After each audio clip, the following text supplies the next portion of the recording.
Hello everyone, welcome back with another NFL video. In this video, I'll be giving my AFC South record predictions and standing predictions for the 2022 NFL season. So let's get into it. Finishing in the last place in this division, I have the Houston Texans, who I believe will be the worst team in the league. At quarterback, they have Davis Mills, who I'm a believer in. I think he'll be solid next year. But my thing is, it's like with Gardner Minshew, he was solid in 2019. Good in 2020, so it's better for the Jaguars than they expected. But they have the number 1 overall pick, and they're like, are we not going to take Trevor Lawrence just because Minshew did some good things for us? I think Davis Mills might be in a similar spot because I think the Texans will be the worst team in the league next year, meaning that they would have the number 1 overall pick. And I don't think Davis Mills would be I don't think he would play amazing enough for the Texans to not draft Bryce Young or Shea Stroud with that pick. So but I think this year he'll definitely be the starter. He'll do some good things. Marlon Mack, they signed from Indianapolis. He got his touches taken last year. Nyheim Hines, Jonathan Taylor on the Colts. But this year, I think on the Texans, he has the running back 1 spot already down. Rex Burkhead as well. They drafted Damian Pierce from Florida. At the receiver spot, Brandon Cooks, Nico Collins, John Mechie III. Brandon Cooks is on a new deal that they gave him. He's a solidified veteran who's very good. 1,000+ yard receiver. I think he will be this upcoming year. He already was the last couple of years. Nico Collins, 2nd year from Michigan receiver, and John Mechie, rookie out of the 2nd round from Alabama. And then tight end is Brevin Jordan. They have other guys in there: Chris Conley, Chris Moore. I don't know how Philip Dorsett is in the league still, but he is. Their offensive weapons aren't really terrible, but not many cornerstone pieces, I would say. Like Marlon Mack might be a 1-year kind of thing. Brandon Cooks is a corner piece. He's on a nice deal as well. And Nico Collins, John Mechie, you'll have to see what you get from them. Same with Brevin Jordan. On the offensive line, left tackle Laremy Tunsil was a big story this offseason, as he always is.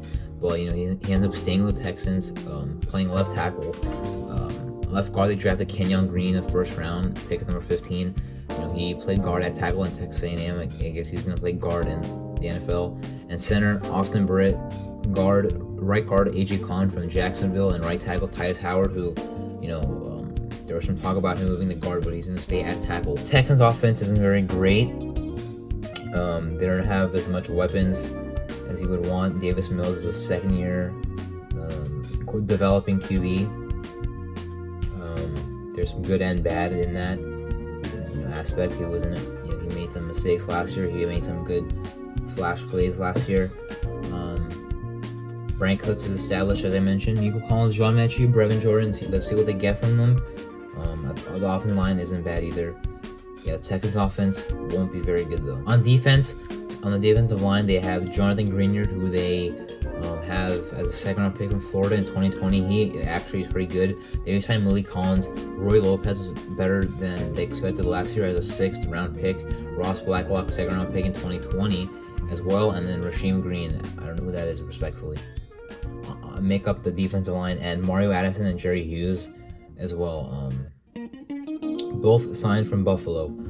At the linebacker spot, it looks very poor. Neville Hewitt, Blake Cashman from the Jets they traded for, Christian Kirksey they re-signed, Kamu Grugier-Hill, Jalen Reeves-Maybin, Kevin Pierre-Louis. Christian Harris is a rookie. He's more of a blitzing linebacker / coverage linebacker. He's not very good in tackling or in run D or play rec from the film I watched of him. But at backer, they don't really have guys that are reliable past this year. Besides Christian Harris, I don't even know if any of those guys will be on the team next year for them. And they're already not very good players either. So in the secondary though, Derek Stingley was their number 3 overall pick. Unlike a lot of players on this defense, Stingley is a player that not only is a cornerstone player and a good player, but he has the turnover ability. Like, he can create those turnovers that that can help their offense, help their defense, help their team. That's why I think they selected him, because they're so bad on defense.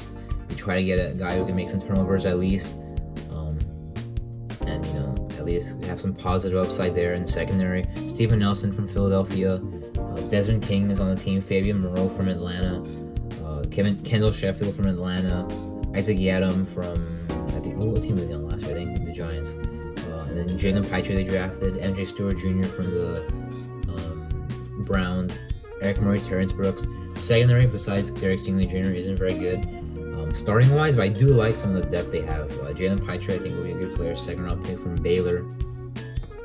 Fabian Moreau isn't terrible. He's like their corner 3, I guess. Maybe Desmond King is their slot corner. Their defense overall is, just a lot of 1-year veteran players. They did the exact same thing last offseason. Just a bunch of veterans that are kind of washed up by this point. I mean, Mario Addison, Jerry Hughes are 2 big examples. Community Hill, Steven Nelson, all these guys that aren't really gonna do much. They're on 1-year deals. They're veterans. They're experienced. This is a very old defense, but I don't think it'll be good in any aspect really. Turnovers, sacks, run defense, pass defense. I don't think it'll really be good in any department. And I do have the Texans finishing last in the division and in the league. In third place, I have the Jaguars. Jaguars made a lot of notable moves this offseason. A lot of big money moves as well. Paying a lot of players. Definitely they filled some holes. I can definitely say that, but a lot of holes still remain. So they still have to dig themselves out of a hole that they dug for them last year when they hired Urban Meyer. I don't know why anyone believed that would be a good hire. That was terrible from the beginning. And then now they have Doug Peterson, who hasn't coached in a year. He took a year off. He's back now. I like that hire. He's a good offensive guy.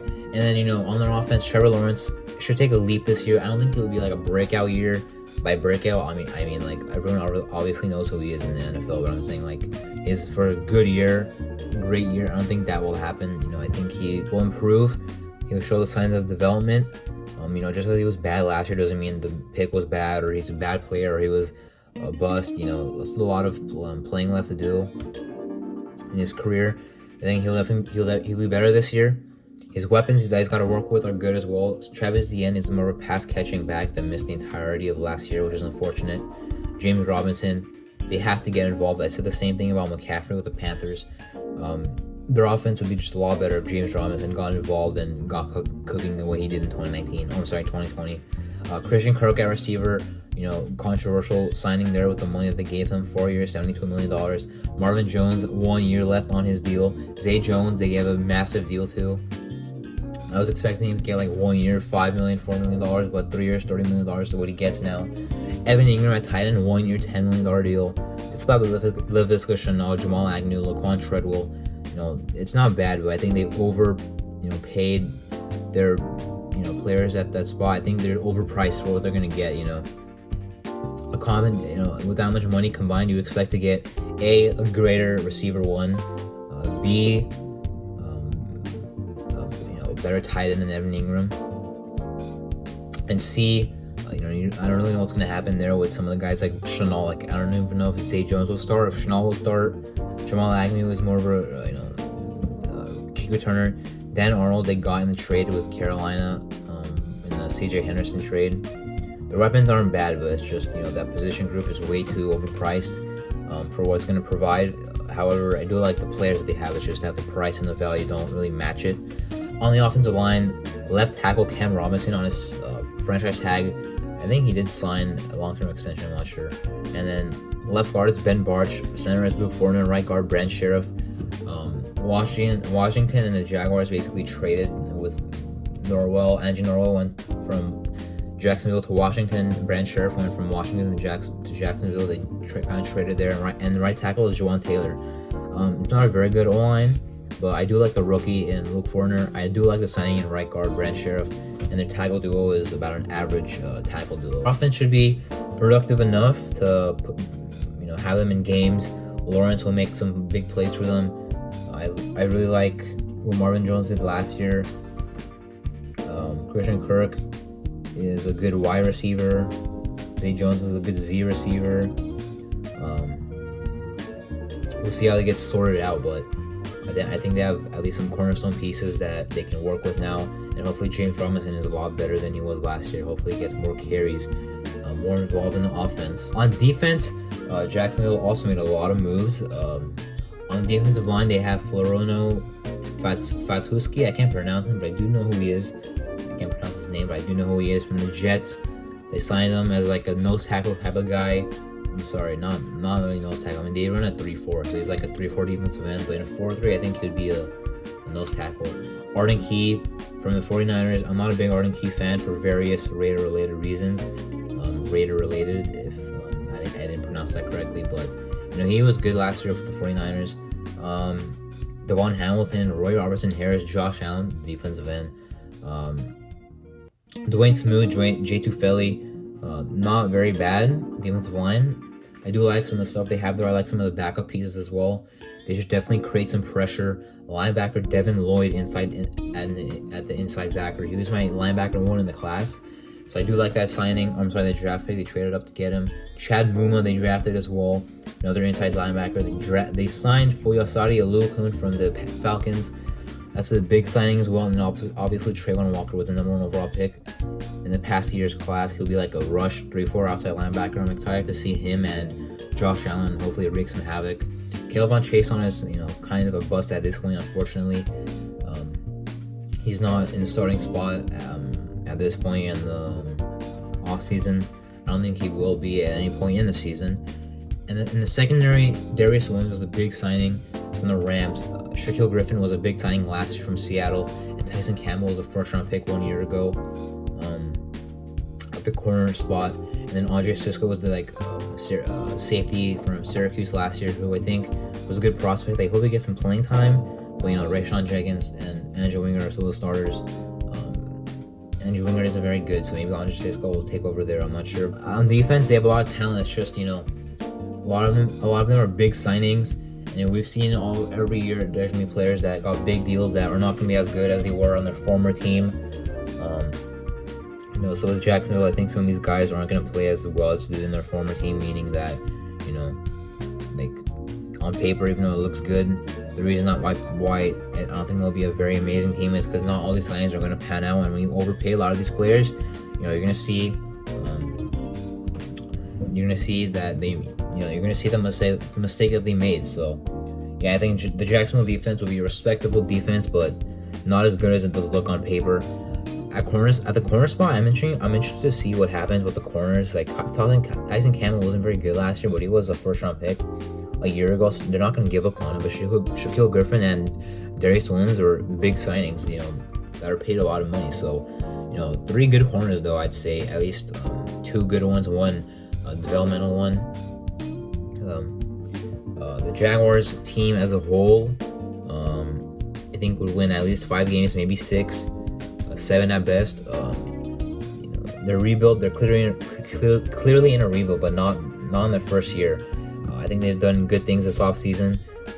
I think Doug Peterson came in and kind of showed the urgency to kind of win, and I think eventually Jacksonville in maybe 2 or 3 years will be back in playoff contention. With the number 1 and number 2 spot, I had a lot of trouble deciding between the Colts and the Titans. But after a lot of consideration, I have decided that I think second place will be the Indianapolis Colts. Matt Ryan for Carson Wentz is hardly an upgrade, even if that is an upgrade.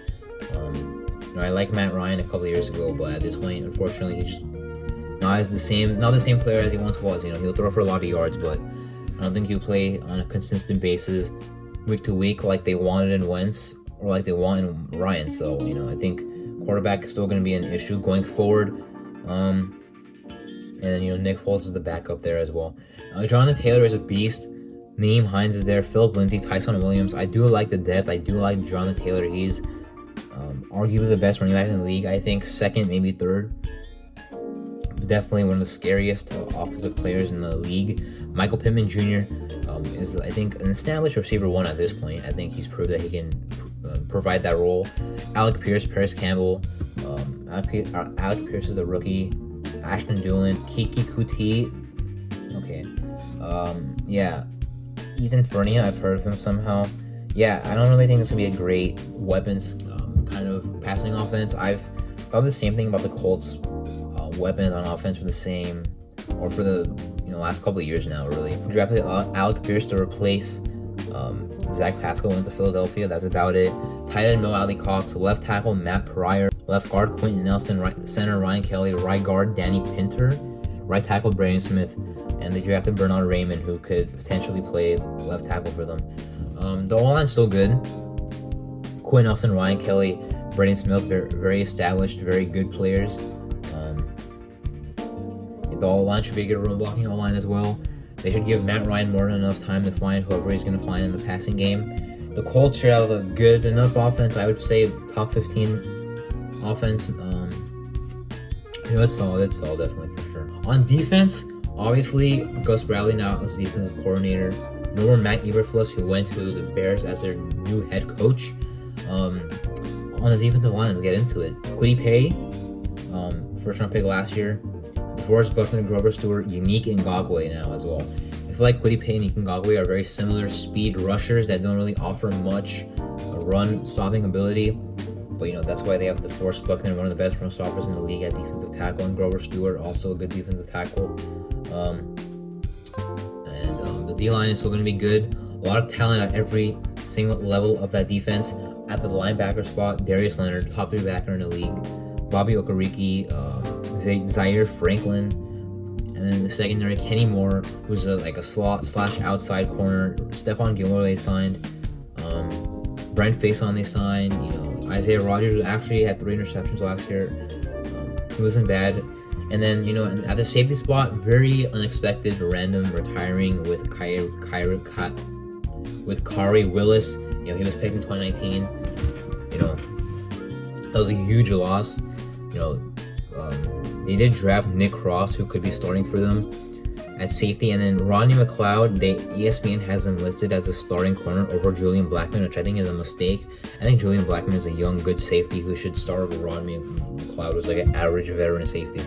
But the defense is still good. My thing is, as a Raider fan, even though Gus Bradley came in and completely, kind of revamped that Raiders defense last year, and even though I think, his zone scheme is a perfect fit for the Colts, who are already a zone scheme, I do think that, it's just that his play calling isn't as versatile. He has a good coach. I think he's a good mind. I think he finds talent really well, but I'm not sure about his play calling really. He doesn't blitz often, and the Colts defense with a lot of talent, I think, is going to be worse considering who they have at defensive coordinator, but they still have a lot of talent. But we saw last year the talent didn't really translate to playoff success or where they want it to be. But this year I think the Colts will at least win 9 games. They're definitely in contention for the wild card spot. They're good on both sides of the ball, but I just don't know if it's enough to compete with who's number 1 in my predictions for this division. And number 1, I have the Tennessee Titans. They obviously have the reigning coach of the year in Mike Vrabel, who's a defensive mastermind. At quarterback, Ryan Tannehill, he had a bad playoff game. I understand this, but listen, I don't think he's a top 20 quarterback or 15 like some people are saying. I think he's still definitely in the top 10 range. Malik Willis sure was drafted, but I would be shocked if Malik Willis played even started any games this season. I think Tannehill will start the whole season. At running back, Derrick Henry, Hassan Haskins from Michigan, Dontrell Hilliard. They'll have their good run game as always. Robert Woods, Treylon Burks are replacing A.J. Brown and Julio Jones. Des Fitzpatrick. Kyle Phillips is a very underrated name to look out for as a guy who watches UCLA games. I think he'll be a beast in the slot. Nick Westbrook-Akina. The weapons are good. Sure they had a lot of movement, but I think, the passing offense still has, it's still going to perform and back up their run game like it always has the last couple years. At tight end spot, Austin Hooper was really good with the Falcons, really underperformed on the Browns, so now he's on the Titans. We'll see what happens with him. Taylor Lewan, left tackle. Left guard, Aaron Brewer. Center, Ben Jones. Right guard, Nate Davis. Right tackle, Dylan Raduns. But they also drafted Nicholas Petit-Frere from Ohio State this past draft class. The O-line is still good. They'll be a good running team, good passing team, good overall offense. I still believe in Tannehill. Derrick Henry back fully healthy. Definitely could get 2,000 yards like he did in 2020 if he does play every single game.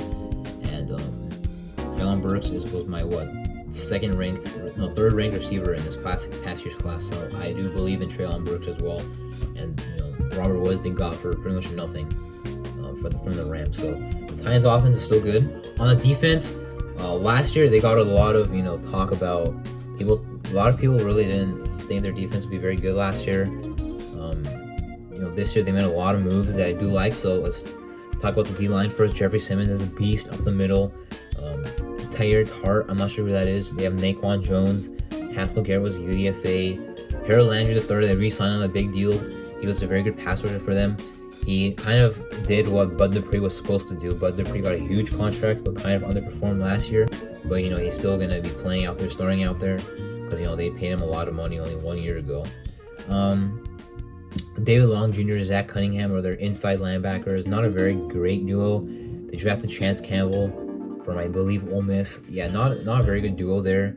They lost Jayon Brown. They lost Rashawn Evans.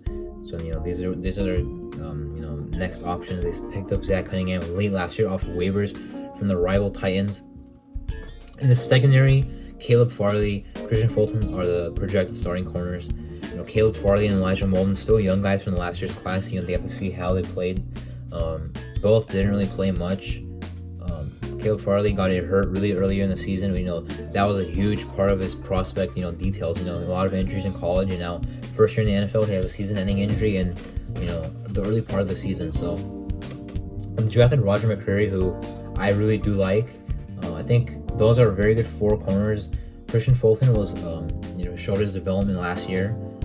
So I think he definitely did enough to earn the starting spot, and then Buster Screen as well. So I think that's a good corner spot. That's a good corner rotation for them. Seafy, Amani Hooker, Kevin Byard. That would be a good duo for them. Kevin Byard, one of the best safeties in the league. Their defense should be, I think, good at least. Their pass rush, we'll see what happens with Bud Dupree, but I think Harold Landry and Jeffrey Simmons and Danico Autry are definitely pieces that they can trust them to do their thing, go off. And then in the secondary, a lot of young players could determine a lot about the defense, how good or not good it is. And the backers, obviously, I think they need maybe get some new linebackers for 2022. Overall, I think the Titans will win the division. Good offense, good defense. They'll I don't believe they'll win the 1 seed in the AFC like they did last year, but good pieces on offense, on defense. A great head coach, obviously. Quarterback spot, I guess, is interesting, but to me, it's not really that hard to figure out who will start for them. Tannehill, I think, is still good, even though his contract is very tough for them to deal with. Derrick Henry, same thing there, but even though it's worth it, obviously, he's the best running back in the league by my standards, by my opinions. So yeah, Colts Titans, very interesting competition there. I was watching some AFC West predictions before this. A lot of people had Colts over the Titans that I watched. But yeah, I'm gonna stick with the Titans this year. I trust Mike Vrabel. I trust the Titans. They slipped the Colts last year as well, so I just trust the Titans more than I trust the Colts. But anyway, those were my 2022 AFC South predictions for the 2022 NFL season. I'm Arthur, and thank you for watching.